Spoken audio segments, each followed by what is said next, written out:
Hello listener, আজকে লেকচারের মধ্যে আমরা শিখতে যাচ্ছি জাভার কন্ট্রোল ফ্লো স্টেটমেন্টগুলো। জাভাতে বেশ কিছু ধরনের কন্ট্রোল স্টেটমেন্ট আছে, তো আমরা এই ফুল টপিকটাকে কভার করব 3 থেকে 4টা লেকচারের মাধ্যমে। So let's start. তো আপনারা এখন স্ক্রিনে দেখতে পাচ্ছেন যে জাভা বেসিক্যালি আমাদেরকে 3 ধরনের স্টেটমেন্ট প্রোভাইড করে। তো ডিসিশন মেকিং স্টেটমেন্টের মধ্যে কি রয়েছে? If else ladder, nested if else, switch case এগুলা। এবং লুপিং স্টেটমেন্টের মধ্যে কি আছে? যে while loop, for loop, do while loop এগুলা। এবং ব্রাঞ্চিং স্টেটমেন্টের মধ্যে কি রয়েছে? যে ব্রেক, কন্টিনিউ, রিটার্ন এই ধরনের কিওয়ার্ডগুলো। তো এই ডিসিশন মেকিং স্টেটমেন্টটাকে আমরা ফার্স্টে কভার করব 2টা লেকচারের মাধ্যমে। তো বেসিক্যালি আজকের লেকচারে আমরা এই if else, nested if else এগুলো নিয়ে ডিসকাস করব এবং প্র্যাকটিক্যালি কিছু প্রোগ্রাম করে দেখব। এবং সেকেন্ড যে লেকচার থাকবে ডিসিশন মেকিং স্টেটমেন্টের, ওইটার মধ্যে আমরা সুইচ কেস এটাকে কভার করব। এবং এর পরবর্তী থার্ড এবং ফোর্থ লেকচারে আমরা লুপিং এবং ব্রাঞ্চিং এই 2টা স্টেটমেন্টও দেখব। So let's start. তো জাভাতে বেশ কিছু ধরনের ইফ এলস স্টেটমেন্ট আছে। প্রথমে রয়েছে ইফ স্টেটমেন্ট, এরপর হচ্ছে ইফ এলস স্টেটমেন্ট, এরপর হচ্ছে if else if, that means এটা হচ্ছে মাল্টিপল কন্ডিশন যদি হয় সেক্ষেত্রে এই ধরনের স্টেটমেন্ট ইউজ করা হয়। এবং এরপর হচ্ছে কি nested if statement, that means একটা স্টেটমেন্টের মধ্যে আরেকটা স্টেটমেন্ট। তো আমরা এখন একটা একটা করে সবগুলো দেখি। তো প্রথমে আমরা দেখব যে ইফ স্টেটমেন্ট কীভাবে কাজ করে। তো আপনারা এখানে দেখতে পাচ্ছেন যে ইফের পরে আমরা ফার্স্ট ব্র্যাকেট দিয়ে কন্ডিশন লিখেছি। তো এটাকে যদিও আমরা নর্মালি হচ্ছে ফার্স্ট ব্র্যাকেট বলে থাকি, বাট প্রোগ্রামিংয়ের ভাষায় এটাকে বলা হয়ে থাকে প্যারেন্থেসিস। দ্যাট মিনস এই প্যারেন্থেসিসের মধ্যে আমরা যে কোনো ধরনের বুলিয়ান এক্সপ্রেশন অথবা আমরা কোনো কন্ডিশন দিতে পারি। এবং যদি আমাদের এই কন্ডিশনটা ট্রু হয়, that means boolean expression always কী করে? সে কিন্তু ট্রু অথবা ফলস এই 2 ধরনের ভ্যালু সে রিটার্ন করে। যদি আমাদের এই কন্ডিশনটা ট্রু হয় তাহলে এই ফার্স্ট ক্যালিব্রেশনের মধ্যে যে কোডগুলো থাকবে সেটা এক্সিকিউট হবে। যদি ট্রু না হয় তাহলে এই কোডটা এক্সিকিউট হবে না, দ্যাট মিনস এই ব্লকটা এক্সিকিউট হবে না। তো আমরা এখান থেকে রাইট সাইডে আপনার একটা ব্লক ডায়াগ্রাম দেখতে পাচ্ছেন। তো এখান থেকে ইজিলি বোঝা যায় যে যদি আমাদের কন্ডিশনটা ট্রু হয় তাহলে এখানে চলে আসবে এই বক্সে, এবং এখানে ইফ এই ব্লকের মধ্যে যে কোডগুলো থাকবে সেগুলো এক্সিকিউট হবে। এবং যদি এই কন্ডিশনটা ফলস হয় তাহলে কী হবে? এক্সিকিউশন পয়েন্টটা এখান থেকে বের হয়ে যাবে এবং আমাদের এই ব্লকটা আর এক্সিকিউট হবে না। সো এরপর আমরা দেখি যে জাভা ইফ এলস স্টেটমেন্ট। তো ইফ এলস স্টেটমেন্টে কীভাবে কাজ করে? যে যদি আমাদের ইফ, দ্যাট মিনস এই কন্ডিশনটা যদি ট্রু হয় তাহলে এই ফার্স্ট এই ব্র্যাকেটের মধ্যে, দ্যাট মিনস এই ফার্স্ট ক্যালিব্রেশনের মধ্যে যে কোডগুলো থাকবে সেগুলো এক্সিকিউট হবে। যদি আমাদের এই কন্ডিশনটা ট্রু না হয়, দ্যাট মিনস যদি ফলস হয় তাহলে এই এলসের মধ্যে চলে আসবে এবং এলসের মধ্যে যে ব্লকটা, দ্যাট মিনস এই সেকেন্ড ব্লকের মধ্যে যে কোডগুলো থাকবে সেইটা এক্সিকিউট হবে। তো আমরা এখন দেখবো যে ইফ এলস স্টেটমেন্টটা অ্যাকচুয়ালি কীভাবে কাজ করে। তো প্রথমে ইফের মধ্যে যে কন্ডিশনটা আছে ফার্স্ট কন্ডিশন, এটা যদি ট্রু হয় দেন এই ফার্স্ট ক্যালিব্রেশনের মধ্যে যে কোডগুলো থাকবে সেগুলো এক্সিকিউট হবে। যদি এই কন্ডিশনটা ফলস হয় তাহলে সেকেন্ড কন্ডিশনে চলে আসবে এবং এই এলস ইফের মধ্যে যে কোডগুলো থাকবে সেগুলো এক্সিকিউট হবে। এবং সেকেন্ড কন্ডিশন যদি ফলস হয় তাহলে থার্ড কন্ডিশন ইভ্যালুয়েশন হবে। এবং এই থার্ড কন্ডিশন যদি হচ্ছে ট্রু হয় তাহলে এই থার্ড কন্ডিশনের মধ্যে যে ক্যালিব্রেস এর কোডগুলো এক্সিকিউট হবে। এবং একটাও যদি হচ্ছে ট্রু না হয়, সবগুলো কন্ডিশন যদি ফলস হয় তাহলে একদম লাস্টে এলসের মধ্যে আমরা যেই কোডগুলো লিখে রাখবো সেগুলো এক্সিকিউট হবে। এবং এই এলসটা যে দিতেই হবে এটা কিন্তু ম্যান্ডেটরি না, এটা দিয়ে রাখা হয় যে সবগুলা কন্ডিশন যদি ফলস হয় তো সেই ক্ষেত্রে ইউজারদেরকে বোঝানোর জন্য একটা লাস্ট একটা কন্ডিশন রাখা হয়। তো একইভাবে আপনি ব্লক ডায়াগ্রামটা দেখার ট্রাই করেন, আপনি এটা দেখে দেখে নিজেই বুঝতে পারবেন যে একটা যদি ট্রু হয় তাহলে হচ্ছে এক্সিকিউশন পয়েন্টটা বের হয়ে যাবে প্রোগ্রাম থেকে। দেন ফার্স্ট কন্ডিশন যদি ফলস হয় দেন আবার সেকেন্ড কন্ডিশনে যাবে, এটা যদি ফলস হয় তাহলে থার্ড কন্ডিশনে যাবে। থার্ড কন্ডিশন যদি ট্রু হয়ে যায় তাহলে কিন্তু কী হবে? এই আপনার হচ্ছে মানে এই ফিফথ কন্ডিশনে কিন্তু সে যাবে না, সে কিন্তু এখান থেকে এক্সিকিউশন পয়েন্টটা বের হয়ে যাবে। তো এখন আমরা দেখব যে নেস্টেড ইফ এলস স্টেটমেন্ট কীভাবে কাজ করে। তো এমন যদি কোনো সিনারিও ক্রিয়েট হয় যে আমাদেরকে মাল্টিপল কন্ডিশন দিতে হচ্ছে, তো সেই ক্ষেত্রে এই ধরনের স্টেটমেন্টগুলো ইউজ করা হয়। আমি যদি রিয়েল লাইফ এক্সাম্পল থেকে বলি, তো বেসিক্যালি সেনাবাহিনী বা নৌবাহিনী জবের ক্ষেত্রে এই ধরনের রিকোয়ারমেন্টগুলো দেওয়া হয় যে তোমার এজ হওয়া লাগবে 20 আপ এবং তোমার হচ্ছে হাইট হওয়া লাগবে 5 ফিট 5 ইঞ্চি। তো এরকম, তো এই ক্ষেত্রে যে মাল্টিপল কন্ডিশন দিয়ে দেওয়া হলো সেই কন্ডিশনগুলো আমরা এভাবে দিতে পারি যে প্রথম আছে ইফ যদি তোমার বয়স 20 আপ হয় দেন তুমি এই ফার্স্ট কন্ডিশনটা এলিজিবল হয়ে গেলা। এরপরে তোমাকে দিয়ে দেওয়া হবে সেকেন্ড কন্ডিশন, যে তুমি ফার্স্ট কন্ডিশন তুমি এলিজিবল হলা, দেন তোমার সেকেন্ড কন্ডিশনটা হলো তোমার হাইট হওয়া লাগবে 5 ফুট 5 ইঞ্চি। এবং এই কন্ডিশনটা যদি হচ্ছে ট্রু হয়, দ্যাট মিনস তুমি যদি হচ্ছে 5 ফুট 5 ইঞ্চি আপ হও তো সেই ক্ষেত্রে তুমি হচ্ছে এলিজিবল হবা, তো সেই ক্ষেত্রে তখন এই কোডটা এক্সিকিউট হবে। তো এই ধরনের ক্ষেত্রে বেসিক্যালি মাল্টিপল কন্ডিশন ট্রাই করা হয়।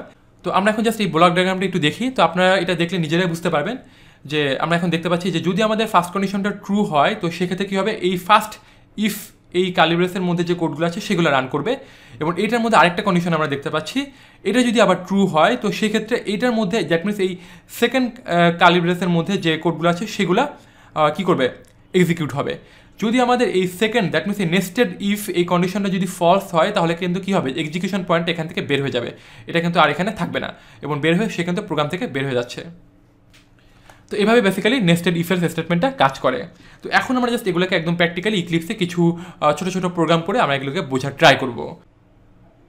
তো প্রথমে আমরা দেখব যে ইফ স্টেটমেন্টটা কীভাবে কাজ করে। তো এটা দেখার জন্য আমি আমার ইক্লিপসের ডিফল্ট প্যাকেজের মধ্যে একটা ক্লাস ক্রিয়েট করে ফেলি, এবং এই ক্লাসের নাম দিয়ে আমরা ইফ এক্সাম্পল, ওকে। এবং ফার্স্টে আমাদের কী করতে হবে, মেইন মেথডটা লিখে নিতে হবে। তো আমরা মেইন দিয়ে মেইন মেথডটা লিখে ফেলি, এবং এর মধ্যে আমাদেরকে একটা ভেরিয়েবল আমি নিচ্ছি যে ইন্টিজার এজ ইকুয়ালস টু 20। এবার আমরা এভাবে বলতে পারি যে ইফ কন্ডিশন এভাবে দিতে পারি যে যদি এজ 20-র চেয়ে বেশি হয়, তোমার এজ যদি 20 আপ হয় তো সেক্ষেত্রে আমাদের ব্লকটা এক্সিকিউট হবে। ওকে, তো আমি একটা লাইন প্রিন্ট করতে পারি যে ইউ আর এলিজিবল। এখন আমি কোডটাকে রান করি, রান করলাম, কোনো আউটপুট কি দেখতে পাচ্ছি না। কেন পাচ্ছি না বলেন তো? বিকজ আমাদের এইজটা আমরা এখানে বলে দিচ্ছি যে 20, তো এটা তো 20 আপ হয় নাই, দ্যাট মিনস এখানে কি আসছে যে এইজটা আসছে 20, সো 20-র চেয়ে এটা বড়ো না। তো আমি যদি এখানে জাস্ট 22 করে দিই, তো এখন যদি প্রোগ্রামটা রান করি তাহলে দেখেন লেখা আছে you are eligible, that means কি তোমার বয়স এখন 22, তুমি আছে 20 বছর আপ, সো এখন তুমি আছে ইউ আর এলিজিবল। তো এইভাবেই আমরা কন্ডিশন অ্যাপ্লাই করার মাধ্যমে যে কোনো ব্লককে নিজের ইচ্ছা মতো আমরা প্রিন্ট করাতে পারি, নাও করাতে পারি।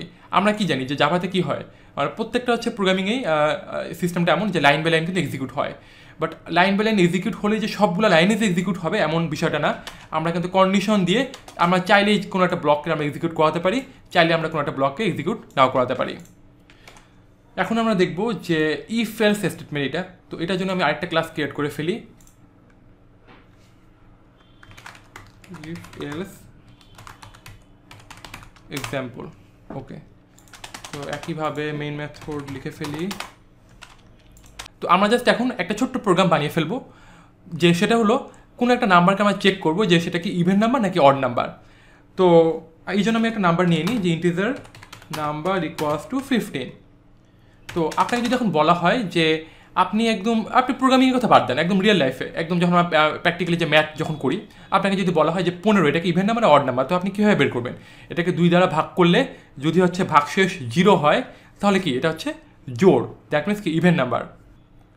আর 2 দ্বারা ভাগ করার পর যদি হচ্ছে ভাগশেষ পাওয়া যায়, অবশিষ্ট থাকে, তাহলে সেটা কি অড নাম্বার, দ্যাট মিনস বিজোড় নাম্বার। তো এটাকে জাস্ট আমরা প্রোগ্রামেটিক্যালি একটু করবো যে ইফ কন্ডিশনের মধ্যে আমি দিচ্ছি যে নাম্বার, এটাকে আমরা কি ভাগ করব, তাই না? বাট প্রোগ্রামিংয়ে ভাগ এই আছে ডিভাইডেড এই সিম্বলটা ইউজ করা হয় না, এখানে হচ্ছে মডুলাস অপারেটরটা ইউজ করা হয়, এই মডুলাস। এবং আমি এখানে কি যদি নাম্বারকে 2 দিয়ে ভাগ করলে অবশিষ্ট যদি 0 পাওয়া যায় তো সেক্ষেত্রে হচ্ছে ইভেন নাম্বার, যদি না পাওয়া যায় তাহলে কী হবে এলসের মধ্যে আমি আরেকটা হচ্ছে কালি ব্রেস দিচ্ছি এটা। তো দেখেন এই যে এই নাম্বার মডুলাস 2, এটার মিনিং হলো যে এই নাম্বারটা এটা হচ্ছে 2 দ্বারা ডিভিজিবল কি না। যদি ডিভিজিবল হয় তাহলে কি হবে, এটা হচ্ছে একটা ভ্যালু রিটার্ন করে। এবং কোন ভ্যালুটা রিটার্ন করবে বলেন তো? এটা কিন্তু হচ্ছে ভাগফল রিটার্ন করবে না, এটা হচ্ছে ভাগশেষ রিটার্ন করবে। এবং ভাগশেষ যদি 0 হয়, এই জন্য আমরা এখানে দিচ্ছি যে ইকুয়ালস 0। তো হচ্ছে প্রোগ্রামে এইভাবে বলা হয় যে যখন আমরা একটার সাথে একটা কম্পেয়ারিং করি তখন এইভাবে ইকুয়ালস এই 2 বার লেখা হয় সিম্বলটাকে। যদি 0 হয় তো সেক্ষেত্রে আমরা কী করতে পারি বলেন তো? system.out.println এর মধ্যে আমরা লিখতে পারি যে ইভেন নাম্বার, ওকে। এবং আমি এটাকে জাস্ট কপি করে নিই। যদি হচ্ছে ভাগশেষ যদি 0 না হয়, দ্যাট মিনস যদি এলস, তাহলে হচ্ছে এই কন্ডিশনটা হচ্ছে ট্রু হবে, দ্যাট মিনস এই ব্লকটা এক্সিকিউট হবে, হলে কী হবে অড নাম্বার। তো আমি এখন প্রোগ্রামটাকে রান করি, দ্যাট মিনস কি অড নাম্বার। 15 কি 2 দিয়ে ভাগ করা যায়? ভাগ করা যায় না। যদি আমি এখানে 14 দিয়ে দিই, প্রোগ্রামটা আবার রান করি, দেখেন ইভেন নাম্বার। তো এইভাবে অ্যাকচুয়ালি ইফ এলস স্টেটমেন্টগুলোর মাধ্যমে আমরা এইভাবে যে কোনো ধরনের ম্যাথমেটিক্যালি বা হচ্ছে আমরা প্রোগ্রামেটিক্যালি এই ধরনের কন্ডিশনগুলো অ্যাপ্লাই করতে পারি, যে একটা না হলে আরেকটা কন্ডিশন তখন হচ্ছে এক্সিকিউট হবে, যে একটা কন্ডিশন হচ্ছে ফলস হলে আরেকটা কন্ডিশন তখন হচ্ছে এক্সিকিউট হবে। তো এখন আমরা থার্ড স্টেটমেন্টটা দেখবো। থার্ড স্টেটমেন্টটা কী ছিল বলেন তো? If else okay, that means হচ্ছে ল্যাডার। তো এটার জন্য আমি কী করতে পারি, আমি ইফ এক্সাম্পল একটা ক্লাস বানিয়ে নিলাম। এটার মধ্যে হচ্ছে আমি মেইন মেথড লিখে ফেলি। তো আমরা এখন একটা গ্রেডিং সিস্টেম আমরা ডেভেলপ করবো। দ্যাট মিনস কোনো একটা স্টুডেন্ট সে একটা মার্ক পেলো, ওই মার্কটাকে আমরা হচ্ছে ইভ্যালুয়েট করবো যে সে তার এই যে মার্কটা পেয়েছে সেটা হচ্ছে কোন গ্রেডে পড়ছে, এ বা এ মাইনাস বা বি প্লাস এরকম। তো এই জন্য আমি দুইটা ভেরিয়েবল ডিক্লেয়ার করেছি, একটা হচ্ছে ইন্টিজার টাইপের, দ্যাট মিনস এটা কি হচ্ছে স্টুডেন্টের মার্কস। আমি ইনিশিয়ালি যে ডিক্লেয়ার করে রাখলাম 74। তো এই ক্ষেত্রে আমরা এখন দুইটা ভেরিয়েবল ডিক্লেয়ার করবো, একটা হচ্ছে ইন্টিজার মার্কস, এটা হচ্ছে স্টুডেন্টের মার্কস। তো আমরা ডিফল্টভাবে একটা হচ্ছে ভ্যালু দিয়ে রাখলাম যে 67, ইভেন হচ্ছে ক্যারেক্টার টাইপসের একটা হচ্ছে ভ্যালু আমরা নিব, সেটা হচ্ছে কি গ্রেড, একটা ভেরিয়েবল নিলাম, সরি ক্যারেক্টার টাইপের একটা ভেরিয়েবল আমরা ডিক্লেয়ার করলাম। ওকে ফাইন, এটাকে কি করলাম আমরা গ্রেডটাকে কি ডিক্লেয়ার করে রাখলাম, এটাকে কিন্তু আমরা কোনো ভ্যালু দ্বারা কি এখন কিন্তু ইনিশিয়ালাইজ করিনি। এখন আমি কন্ডিশনগুলো একটু চালাই দেখি, যে ইফ যদি মার্কস 70 আপ হয় তাহলে আমাদের দ্যাট মিনস কি ফার্স্ট কন্ডিশন ট্রু হলে এই ফার্স্ট যে হচ্ছে ব্লকের মধ্যে যে কোডগুলো থাকবে সেগুলো হচ্ছে এক্সিকিউট হবে। দেন এলস ইফ যদি মার্কস 60 আপ হয় অথবা 60 সমান হয়, কি করব সমান হয়, তাহলে সেকেন্ড ব্লক এক্সিকিউট হবে। কীভাবে জাস্ট একটু কপি করে নিই, যদি মার্ক 50 আপ হয় তাহলে থার্ড ব্লক এক্সিকিউট হবে। কীভাবে আরেকটা হচ্ছে আমি কন্ডিশন দিই, যে যদি মার্ক 40 আপ হয় তাহলে হচ্ছে এই কন্ডিশনটা ট্রু হবে।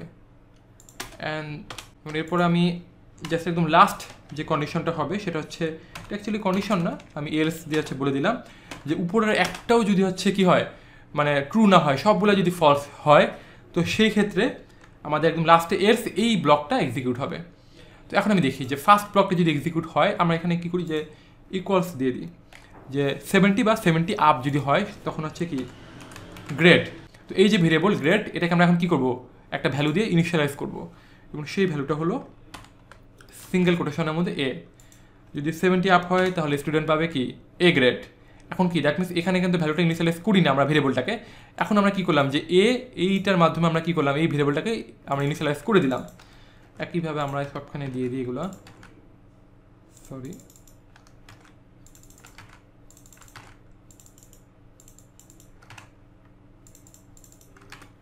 জাস্ট এগুলো ভ্যালুগুলো চেঞ্জ করে দিই। যদি 60 আপ হয় তাহলে হচ্ছে বি, যদি 50 আপ হয় তাহলে সি, যদি 40 আপ হয় তাহলে ডি, অ্যান্ড একটাও যদি ট্রু না হয় তাহলে একদম সে হচ্ছে ফেল করছে, দ্যাট মিনস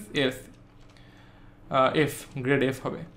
তো এখন আমি কি, আমাদের এখন 67, দ্যাট মিনস এটা কি 60 আপ আছে, দ্যাট মিনস আমাদের এখন বি গ্রেড, এটা হচ্ছে প্রিন্ট করার কথা। বাট আমরা কি এখন প্রিন্ট এটাকে লিখছি, লাইনটা তো লিখি নাই, system dot out dot print line, তাহলে কীভাবে প্রিন্ট করবে? ওকে, আমরা এখন লাইনটাকে লিখে দিই এখানে SYSOUT, এখন আমরা এখানে জাস্ট দিয়ে দিব গ্রেড, এভাবে দিতে পারি যে ডাবল কোটেশনের মধ্যে স্ট্রিং আকারে ইউর গ্রেড, এভাবে। ওকে, আমরা রান করি, দেখেন ইউর গ্রেড বি। যদি আমি এখানে 30 দিই, দ্যাট মিনস কি ফেল করছে, ইউর গ্রেড এফ দেখাচ্ছে স্টুডেন্ট ফেল করছে। যদি আমি এখানে ভ্যালু চেঞ্জ করে দিয়ে দিই 80, তাহলে কি your grade A, that means 70 up হওয়া মানে সে হচ্ছে এ গ্রেড পেয়েছে। এবং এরপর আমরা লাস্ট যে স্টেটমেন্টটা ছিল ইফ এলসের, ওটা দেখবো, সেটা কি ছিল বলেন তো? Nested if else example, sorry, okay,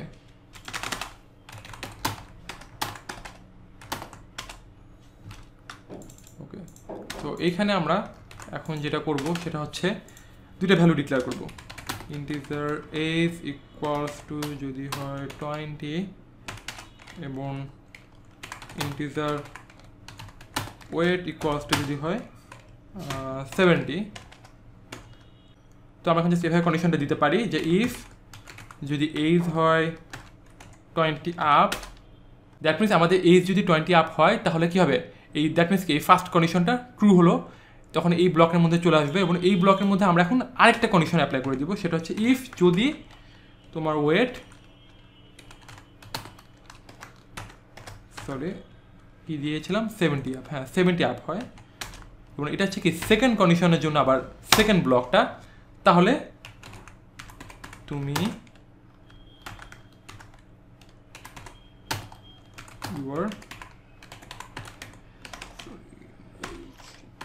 you are eligible. ওকে, তো আমরা এখন প্রোগ্রামটাকে রান করি। দেখেন বলছে কি যে 20 আপ এবং হচ্ছে 70 আপ হলে তাহলে তুমি এলিজিবল, বাট আমরা কিন্তু কি দিচ্ছি দুইটাই কিন্তু কি 20 এবং 70, দ্যাট মিনস এগুলো কিন্তু আপ হয় নাই, দ্যাট মিনস তোমার বয়স কিন্তু 20 আপ এবং 70 আপ হয় নাই, তো সেক্ষেত্রে তুমি আর এলিজিবল না। তো আমরা ইচ্ছা করলে এখানে এভাবে দিতে পারি যে তাহলে ইউজার তো বুঝবে না যে সে অ্যাকচুয়ালি এলিজিবল না। তো জাস্ট আমি এখানে একটা এলস অ্যাপ্লাই করতে পারি যে ইউ আর নট এলিজিবল। এখন যদি আমি প্রোগ্রামটা রান করি তাহলে কি ইউ আর নট এলিজিবল।